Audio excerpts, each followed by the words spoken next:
It's amazing how you can see them in here. The water's so clear. You know, being downtown Toronto, everybody thinks Lake Ontario is so polluted. It's got actually great weed growth, very clear water. I wouldn't recommend slurping water out over the side of the boat, but nice looking water down here. Weeds are always a good sign of health too. When there's weeds around, that tells you the water's fairly healthy.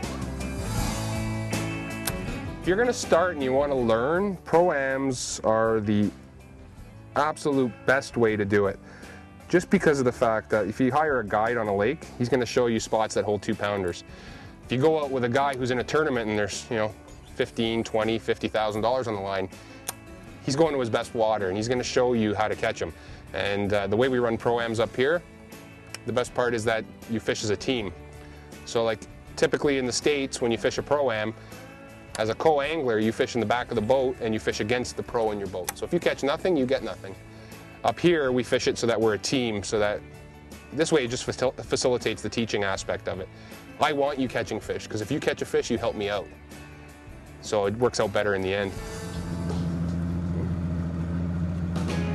An area like this that's really isolated, and you're on the northern shore of Lake Ontario, what happens on a day like today when there's a strong north wind, it pushes the bulk of the water to the south shore of Lake Ontario. And what it'll do is actually draw the water out of a spot like this, where south wind will actually fill it up because it pushes the water to the north shore.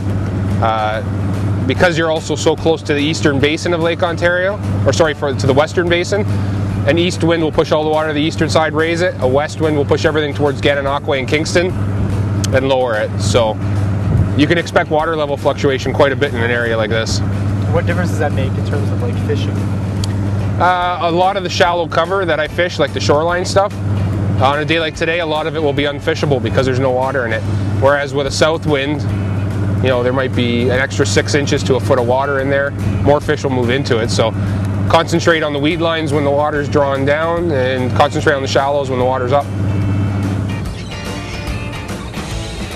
Here's another interesting thing for you. You can see what we're fishing, and if you look into the water, it looks like some weeds. But what you wouldn't believe is, yeah, you think it's too thick for a fish to live in there. But if I drop this bait down inside of it, I'll show you how deep it actually is inside of here, and you wouldn't believe how deep it is. Okay.